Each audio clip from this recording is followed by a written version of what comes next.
secrets of the past are all around us, hidden in our streets, buried under our feet. And in this series, I'll be uncovering those secrets as I explore Britain's most historic towns.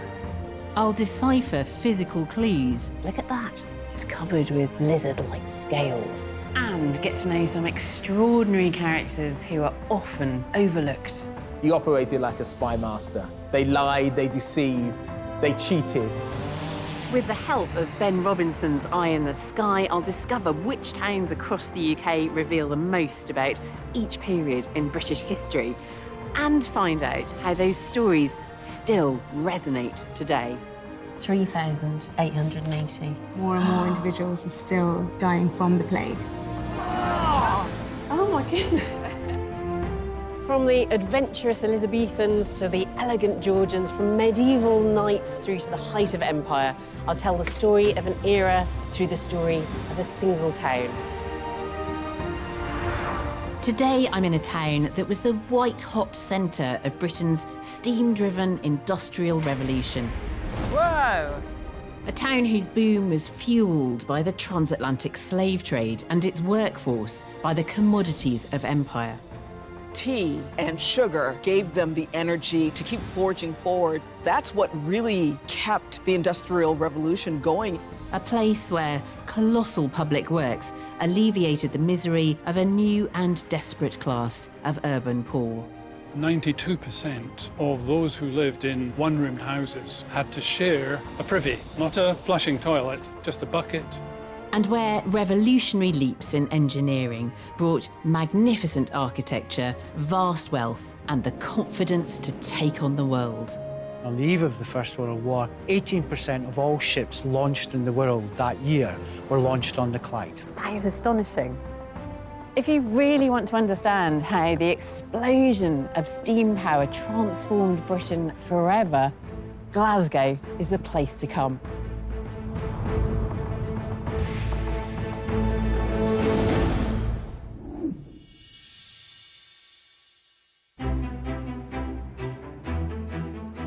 Glasgow has always struck me as European, a place with a vision that goes far beyond the British Isles. It's Scotland's largest and most ethnically diverse city, home to two of the world's top universities. There's lavish architecture here, alongside dense urban sprawl. Music and enterprise, the fine arts and media thrive in this city beside the River Clyde. But you don't have to look far for clues of a time when Glasgow was one of the most powerful industrial centres on Earth. It was a manufacturing heyday that lasted long into the 20th century. I'm concentrating on a period of revolutionary innovation and vast expansion that began around 1850 and lasted until the 1930s. This was Glasgow's age of steam, when it became world famous for its ships and trains, earning the titles the Second City and the Workshop of the British Empire. The first steam-powered industrial revolution lasts from around 1760 through to 1840, with a subsequent wave of development with steel production, chemical production and shipbuilding transforming many of Britain's cities. There's a shift from a largely agricultural economy to an industrial one based in cities with a huge growth of urban population. Nowhere was the pace of change felt more keenly than in this city. But of course, it's not the start of Glasgow's story. Evidence shows the present site of Glasgow on a natural, shallow crossing point on the River Clyde has been settled since prehistoric times. The Romans made camp here, and the deep physical roots of the city we know today can be traced back to the 6th century. Over the centuries, Glasgow grew in size and importance, and by the mid-1700s, business was booming. The economy was dominated by products pouring in from Britain's expanding empire: tea, tobacco, sugar. And this means that Glasgow's success is inextricably linked to the slave trade because that provided the workforce, enslaved Africans on plantations in the Caribbean and the Americas. Glasgow, like many other British cities of empire, like London and Liverpool and Bristol, is now facing up to this difficult period in its past, this shameful period. When it came to exploiting the spoils of empire, Glasgow found itself at a distinct disadvantage. To find out why, aerial archaeologist Ben Robinson is taking his drone 20 miles from Glasgow to the point where the River Clyde begins to open out into the sea. It's a gorgeous day and I've got a spectacular view right down the River Clyde. I'm looking out towards the Firth of Clyde. It's just round that corner there. And if you sail out there, past the Isle of Arran, around Ireland, suddenly you're trading with the New World. You're out into the Atlantic. Tobacco, all sorts of stuff was coming in from the New World and landing here at Port Glasgow, because this was the premier port on the Clyde. Right back into the 17th century, this was where all the action was happening, not further down the river at Glasgow at all. I can just see now, if you pan now, I'm looking inland, and this settlement was laid out on a grid plan in the 17th century. There's still a bit of shipbuilding and ship fitting out going on here as well. But as we look round, there was a problem. Large ships couldn't get down the Clyde as far as Glasgow. The Clyde looks wide and mighty, but it's full of shallows, sandbanks, and that meant that the cargoes had to be taken off here and hauled overland with carts. If Glasgow was to grow and prosper, something had to be done to the Clyde. And something was most certainly done, and done on an enormous scale. I've come to what's now a beautiful salt marsh nature reserve just 15 miles from the centre of Glasgow. Today it's a second home to migratory birds who've crossed the Atlantic for the muddy banks of the Clyde. Locally, it retains an unusual name that links it right back to the heroic foundation of Glasgow's rise to wealth and worldwide recognition. It's called Newshot Island Graveyard. I've come here to meet coastal archaeologist Ellie Graham. There are lots of remains of boats around him. We've just walked over a couple of old carcasses of boats back there. What are we actually looking at?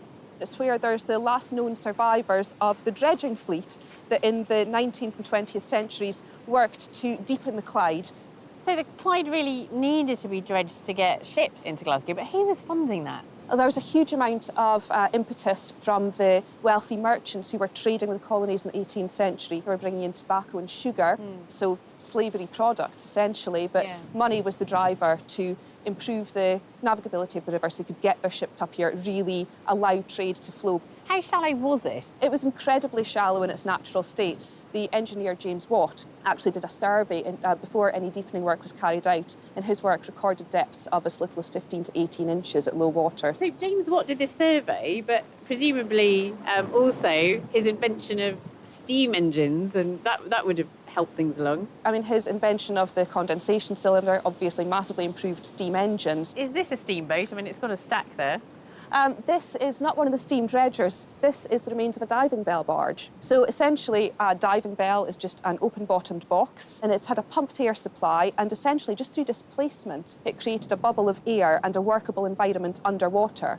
So we're standing here in the chamber that the diving bell would have sat in and then descended down to the riverbed? Absolutely. So there would have been two workers in here initially with picks and shovels to hack away at the hard, rocky areas of the riverbed, and it was all operated from this support vessel. It was constructed in 1852, and as far as we know, it's a completely unique survivor, the oldest dive support vessel that we know of anywhere. And part of that story is this work that was done by hand. I mean, it sounds like a brutal job to have done, to have gone down in these diving bells, to hack away at the riverbed. So we do have records of some really quite nasty accidents. We talk almost in heroic terms of Victorian ingenuity and moulding nature to human will and that kind of underpinning then the success of Glasgow as a city.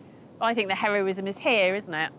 Absolutely. This is where the sacrifice was made. So people saw the Clyde, despite its natural condition, they saw it as an opportunity to really connect Glasgow to the world. And they transformed it as people working here who allowed Glasgow to develop into the centre and the major city that it became. That heroic labour went on through the 1800s. Between 1844 and 1894, over 45 million tonnes of rock and sediment were removed from the bed of the Clyde. The Clyde was now deep enough for large ships to make their way right into the heart of Glasgow, paving the way for the industry that would change the city forever. I've come to Glasgow, the centre of Britain's steam-powered industrial revolution and the ship and train-building capital of the British Empire. A place that exploded with scientific and industrial innovation in the late 18th and 19th centuries. I've learned how the River Clyde was dug out by hand to make way for cargo ships bearing tobacco, sugar and tea, the staple commodities of empire at the height of the transatlantic slave trade. The next industry to spring up along the banks of the Clyde would shape Glasgow for generations to come. But this time, it wasn't about the cargo that was being transported, it was about the ships themselves. I've come to the vast engine shop of a Clydeside shipyard built in 1870. It's now home to the Scottish Maritime Museum. And it's where I'm meeting Professor Richard Finlay aboard a Clyde-built steam puffer called the Spartan. Richard. Alice, Hi. how are you? Right. I'm glad you did that bit, not me. So I wanted to talk to you about shipbuilding here on the Clyde. Why did shipbuilding take off to such a huge extent? What you have is you have access to scientists, technicians, innovators, entrepreneurs who are able to exploit steam propulsion. That's very important. Secondly, you have the ideas, but you also have the workers who can then put those ideas into reality. So we're not talking about mass production here, we're talking about actually quite skilled craftsmanship. Because each ship is unique, you have to have the skilled workers who can fit the boilers, fit the pipes, the plates, the rivets, the whole kit and caboodle. It really sort of kind of gets into its kind of apex in the second half of the 19th century. In 1914, on the eve of the First World War, 18% of all ships launched in the world that year were launched on the Clyde. That is astonishing. One of the key things is the sobriquet Clyde built, because it becomes an emblem of sort of kind of quality, design, craftsmanship. And why does Glasgow become successful in the locomotive industry as well? Largely because it's the same skills that you require in shipbuilding. Locomotives are very much sort of kind of complicated engineering products. It's worth remembering that sort of kind of different railways around the world use different gauges, so there's a degree of specificity. It's not that they are sort of kind of mass-produced in the same way that they are, like trains are today. At its height, Glasgow's biggest locomotive company, North British, was building more than 500 locomotives per year. And as early as 1876, 50,000 people were employed in Glasgow shipbuilding. By the Second World War, Scotland was producing 5 ships a week, the majority being launched from shipyards crowded along the banks of the Clyde, all owned by a new class of wealthy and influential British industrialists.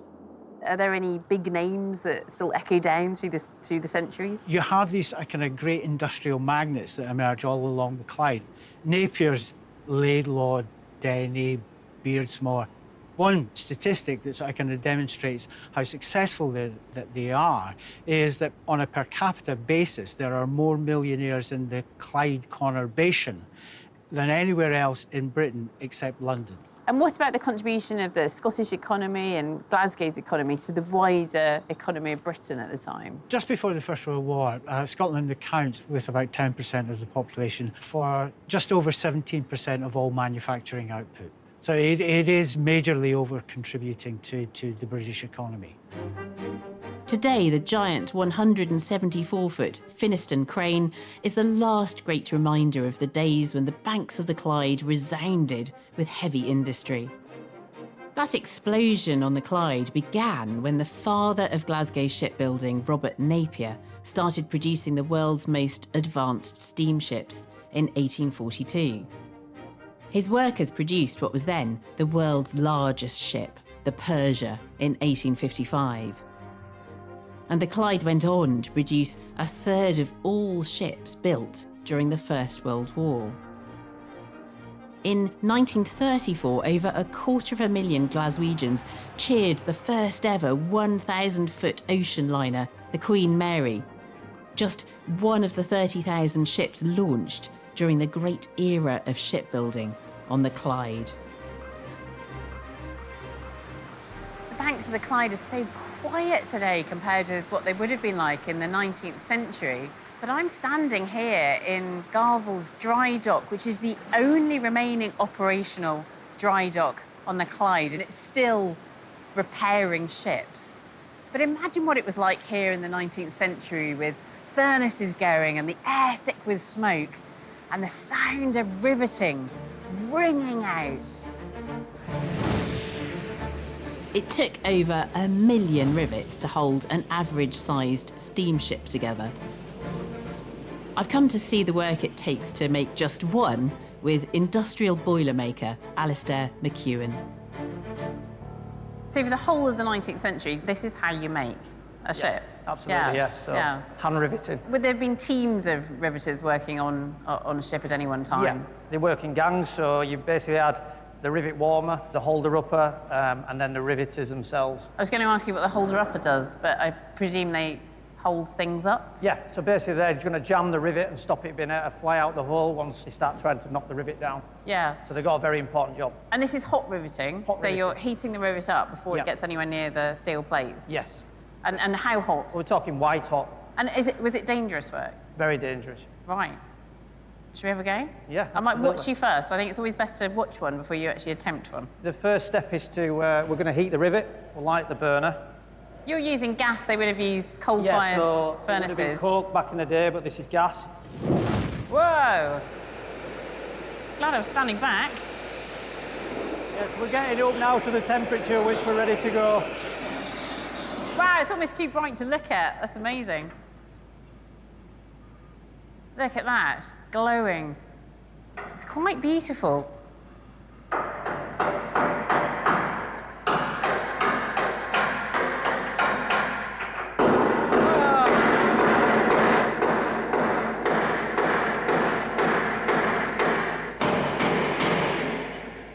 sound of that must have been absolutely deafening in these 19th century shipyards. And that's what most people would have suffered with. So that's it, that creates enough of a seal, pulling those two sheets of steel together. Then you do a bit of hammering along the side of here, and that's it, you're watertight. Yeah. Amazing. Can I have a go? Can I do the hammering? Yep. Okay. Get you up there.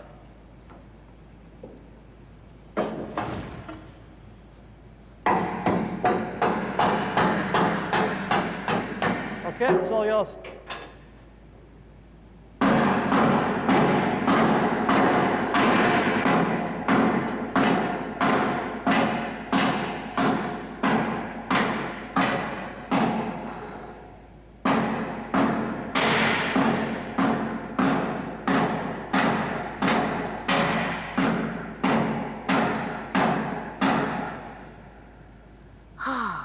How's the arms? Good, but I don't think I gave it enough welly, did I? Maybe a little bit more practice. Yeah. It's not as flat as Mick's. God, imagine doing that all day. I'm very early on in my apprenticeship. I might be doing the holding upping for a bit longer. Effort. For a first time, it's a great effort. Thank you. By the late 1800s, shipyards on the Clyde employed around 100,000 workers. And like Birmingham, London, and many other British cities of the period, Glasgow was undergoing turbulent social change. Around the world, wherever we see rapid industrialisation happening in less developed countries, we see this phenomenon of cities hugely expanding and sucking in that population from the countryside. And it's easy to forget that that's exactly what was happening right here in Glasgow in the 19th century. Stunning evidence of the living conditions of Glasgow's workers was captured by photographer Thomas Annan when he produced the earliest records of life in an urban slum. In 1821, Glasgow's population was 147,000. In 1868, when these pictures were commissioned, it had grown to over 400,000, making it 7 times more overcrowded than any other city in Britain. Today, around 73% of the homes in Glasgow are flats, and the buildings that give the city its unique character are tenements. But in the mid-1800s, housing couldn't keep up with the population explosion. Inside tenement buildings, extended families of up to 15 lived in 1 or 2 rooms with no running water, washing or toilet facilities. The average age of death for women living in these homes was 40, and for men it was 38. To understand the effect this would have on the health of a new class of British urban poor, I'm meeting Professor Richard Rodger in Glasgow's East End. As well as these overcrowded conditions, were they also unsanitary? Yes, in Glasgow, for example, 92% of those who lived in one-roomed houses had to share a privy, not a flushing toilet, a privy. It would be on the landing, just a bucket. The bucket with all the human excrement in it might remain there for days, though it was often a daily chore for some child to take this down, dispose of it. So this is a really, really hostile place. And presumably there were regular outbreaks of the kinds of diseases that we'd associate with such unsanitary conditions, things like cholera, typhus and typhoid. Yes, very serious epidemics. It's quite sobering to think of Glasgow, 100, 150 years ago, suffering the kinds of diseases that we associate today with slums in developing countries. Yes, that's exactly the situation. But of course, from their perspective, that was the norm. Because if you were living in one of those flats, that was what you knew.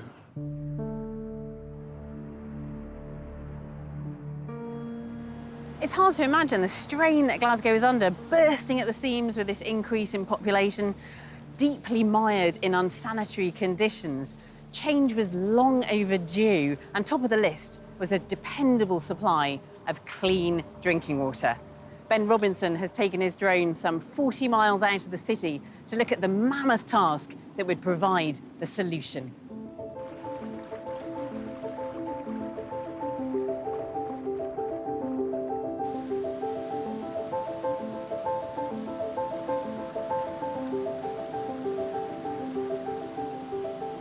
I'm at Loch Katrine in the Trossachs, north of Glasgow, and it is absolutely stunning. And as we get higher, I can see the whole view opening out before me.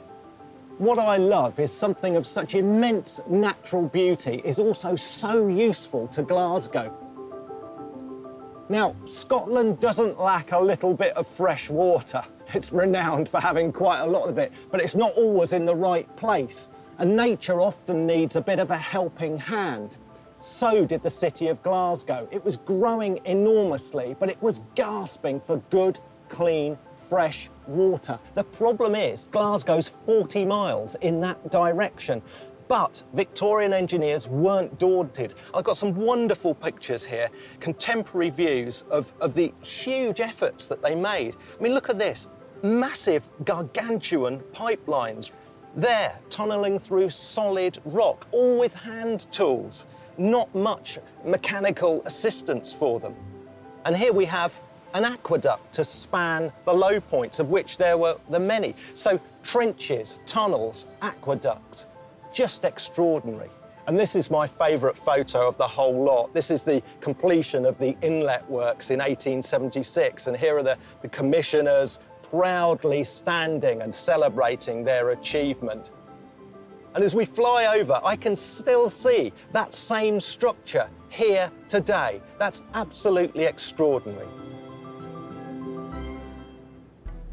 Clean water was a massive step forward for public health, for the health of working men and women in Glasgow. But it didn't stop there, because this city was home to some extraordinary individuals whose pioneering work would pave the way for modern medicine and surgery. I'm in Glasgow to understand how the steam age revolutionised British industry and led to a population explosion in towns across the country. I've already learned how a boom in ship and train building attracted migrants who worked and lived in appalling conditions. Monumental Victorian public works brought clean drinking water and helped relieve some of the misery. That alone wouldn't solve the problems facing Glasgow's working class. But help would come from within the great Gothic revival halls of the University of Glasgow. It's the fourth oldest university in the English-speaking world, but in the late 19th century, it was the world's most progressive, a hotbed of radical ideas that would have a lasting impact on British industry and health. This is the University of Glasgow's famous Hunterian Museum, and it's packed full of reminders of Glasgow's industrial past. We've got scientific instruments and engineering models. The most priceless and truly revolutionary item on display is also one of the most unassuming. You can almost walk past this without noticing it, but this is a small but very, very important model with a crucial role to play in the Industrial Revolution. When he was at Glasgow University and tinkering with this model, James Watt came up with a crucial improvement in the design of the steam engine. By changing how the cylinder was heated and cooled, Watt doubled the efficiency of the steam engine, paving the way for steam locomotion. It's an artefact that changed the course of British industrial history. But Glasgow didn't only produce revolutionary engineering. I'm here to meet medical historian Dr. Laura Kelly. Laura, Glasgow played such a key role in the Industrial Revolution. We think of the kind of engineering advances that happened here, but there was a lot going on in medicine and surgery as well. So who was coming here to Glasgow University to study medicine? Glasgow University, the medical school at the time, was really accepting students from a range of social backgrounds. So you've got people like James McCune Smith, for example, who was the first African-American medical graduate. He comes over from the States to study medicine at Glasgow in the 1830s. That's astonishing, because presumably he couldn't have studied medicine in the States. None of the medical schools were open to black students, so he really found Glasgow to be a much more open and welcoming place at the time. Although, not that progressive, because this was a time when women were not admitted to medical schools. So women don't come into medical schools in the UK until much later in the 19th century. So it's really quite a male-dominated, masculine, boisterous environment. And some quite famous doctors emerging from that environment. One of the key examples would be Joseph Lister. He really revolutionised surgery in the 19th century. So he developed something called antiseptic surgery. When you think about the past, surgeons used to do operations in really dirty aprons. They didn't wash their hands, they didn't wear gloves, they didn't clean their instruments. So Lister comes along and really changes all of that. What other kind of advances were happening here in Glasgow? John McIntyre sets up the first radiology department in Glasgow, and that's in 1896. And it's so quick. X-rays are discovered the year before. The following year, you've got the first radiology department set up. Yeah, exactly. So he really seizes on that technology, and he's an important pioneer.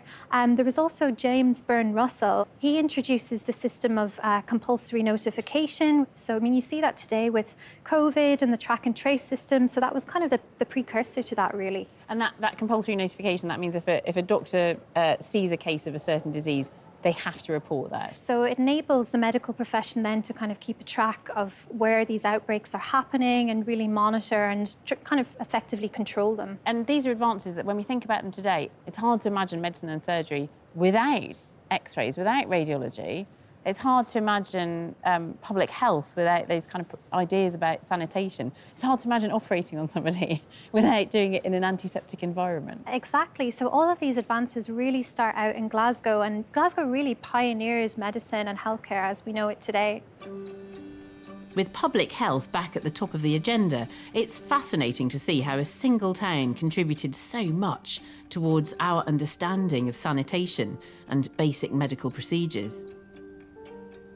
Of course, the public health crisis in Glasgow in the 19th century was largely down to overcrowding, itself the result of mass migration into the city. And there was one particular group of migrants who really would leave their mark on Glasgow: the Irish.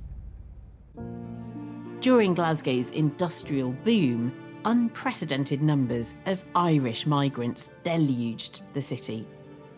And their experience established a pattern of mistrust that persists in Britain to the present day. I'm meeting historian Dr. Martin Mitchell outside a stadium that dominates Glasgow's East End to learn more. So, Martin, when did the Irish start arriving in Glasgow? Well, the Irish first arrived in significant numbers at the turn of the 19th century. Yeah. So Irish workers came over and they found work in the cotton mills, as handloom weavers. Irish men worked as labourers. So they were come over for economic reasons.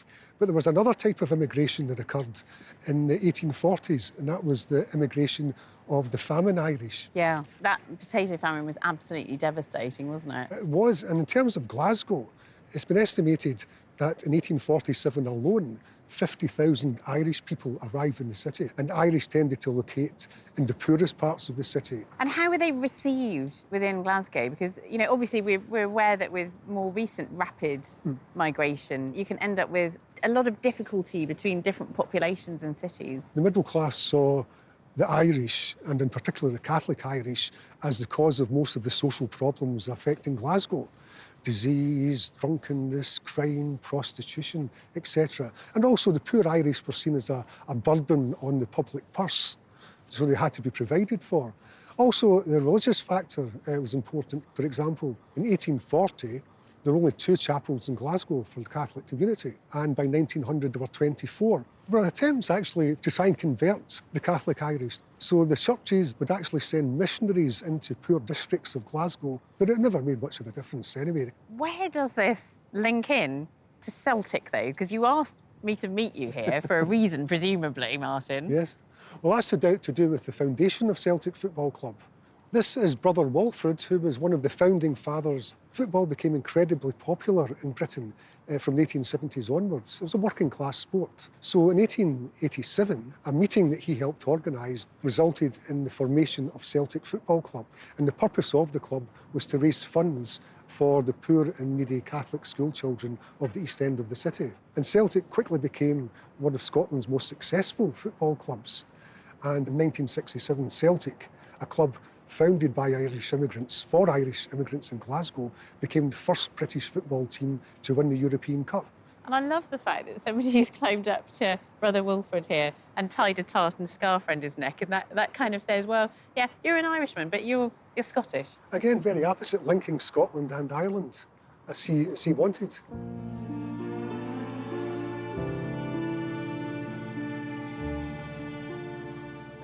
Of course, football is like a religion today in Glasgow, with that enduring rivalry between Rangers and Celtic.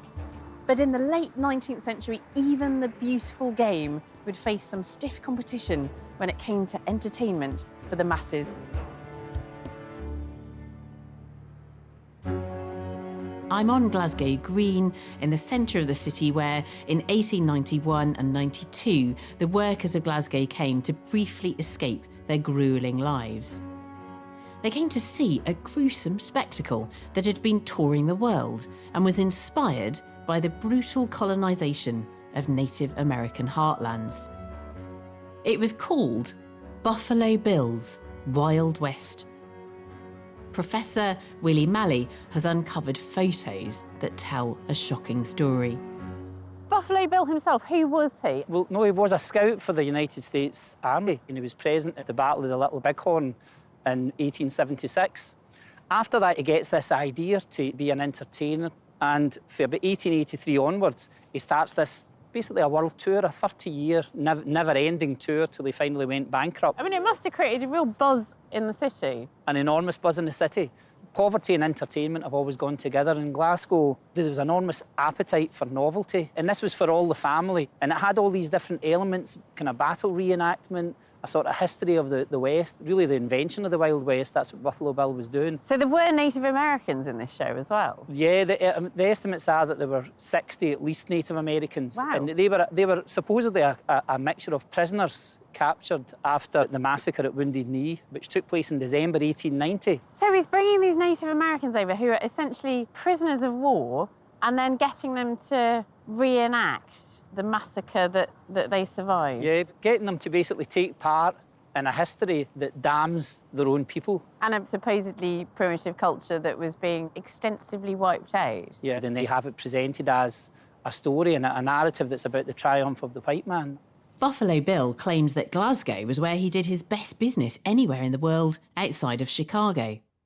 Contemporary photographs of the Glasgow performances have recently been discovered. So this is a family photo album? The family photo album of Thomas Lindsay, who was a professional photographer. There are some remarkable images of the performances, real live-action footage, as it were. Wow, These two yeah. photographs here, you can actually see these, they're a bit faded tenements in the background. This is a spectacular photograph because it is an action shot. They were reconstructing things like the ambush, circling the wagons. We know this from Western movies, but this was really setting up the structure of what became the Western film. You've got wild animals here. You've got another image of a Native American just walking down the street. I think this is such an astonishing, extraordinary image, this Native American person walking down a 19th century Glasgow street. Thanks to these recently discovered images, Glasgow will never forget the tragic story of the Native Americans. The photographs also paint a picture of a working-class town where a week of hard graft in the shipyards and railway workshops was followed by a weekend of raucous entertainment. But for Glasgow's burgeoning middle classes, life was very different. I'm in Glasgow, the boom town of the British Steam Age. I've learned about the harsh living conditions endured by the industrial workforce, but a small minority were to have a very different experience, one of fabulous wealth and ostentatious living. By 1870, Glasgow had become one of the richest cities in Europe, so it splashed out on this place, the City Chambers. It's the most grandiose council office ever constructed. Absolutely no expense was spared. The glass in the windows is Venetian, and there's more Italian marble here than there is in the Vatican. Just a fraction of it forms the largest marble staircase in Western Europe. The Royal Albert Hall in London was built around the same time. It cost £200,000. Glasgow City Chambers cost £552,028. You can't imagine a modern council spending this much money on a building. I mean, it's so opulent. It is dripping with wealth, and it reflects the fortunes that were made by the lucky few who were in a position to benefit from Glasgow's extraordinary economic growth in the 19th century. Ben Robinson is taking his drone up over the West End to see how the wealthy elite were also investing in their own private homes.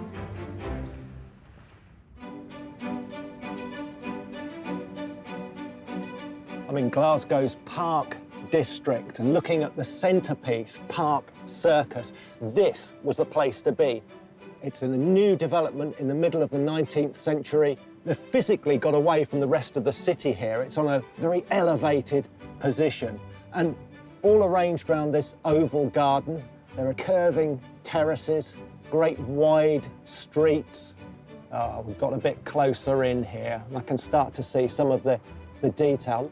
Lovely sweeping terraces of houses, all very regular, very Italianate design, the height of fashion. I can see it's not just the housing that makes this place, it's the surrounding parkland. This is Kelvingrove Park, and it was laid out at about the same time, mid-19th century, all based around the River Kelvin here, which is meandering through.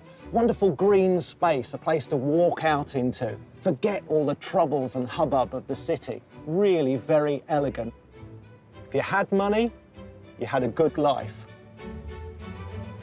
Glasgow's middle classes may have been extremely comfortable at home, but there were also now institutions popping up in the city where they could socialise in comfortable, elegant surroundings. This is where an enterprising businesswoman named Kate Cranston comes into the story. In 1903, she created this, the Willow Tea Rooms, the last and greatest of her 4 quietly revolutionary Glasgow cafes. It's recently been restored to the way it would have looked the day that architect and designer Charles Rennie Mackintosh completed his radical Art Nouveau overhaul of the interior. And it had a customer policy that was radical too. Men and women were segregated, and it wasn't just aimed at the middle class. The working class were allowed in, although only to the bottom floor, while middle-class businessmen could play billiards and do deals at the top. Which is where I'm heading, to meet culinary historian Peggy Brunache.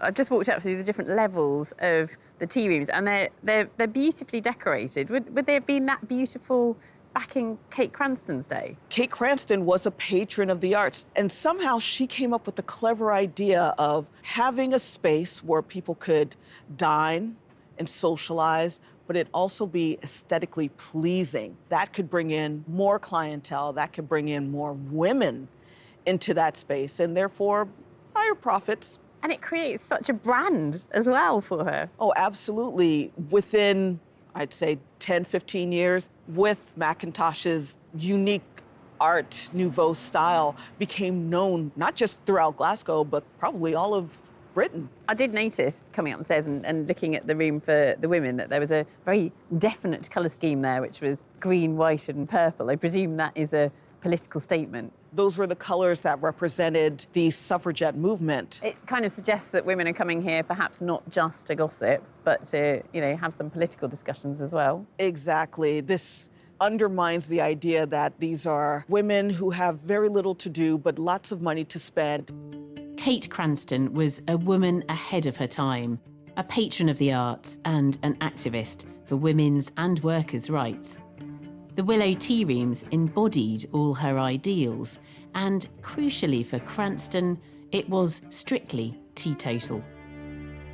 She sets up this business with people coming here to drink tea as part of the temperance movement in Glasgow. Where does that come from? In Britain, the temperance movement really took off around the late 1820s, but its roots lie with the Quakers in the late 1700s, when the Quakers chose to not consume products that were using slave labor. But by the time we get to the 1820s, it expands to not consuming alcohol. It's fascinating that it, to begin with, is part of an anti-slavery movement, because, of course, a lot of what Glasgow is making its money out of at the time was completely dependent on slave labor.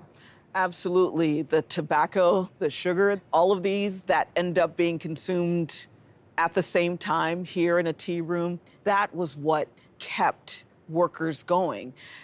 They weren't allowed to be drinking alcohol, although I'm sure some did. But tea and sugar gave them the energy and the caffeine to keep going, to keep forging forward.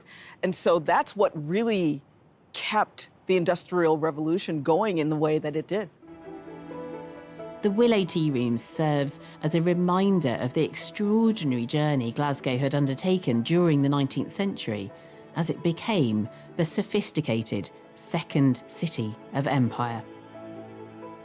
The ultimate statement of that rise to prominence would be the international exhibitions staged in Kelvingrove, where 73 acres of parkland were covered in vast halls bursting with examples of Glasgow's industrial and commercial output, alongside exotic produce from around the world.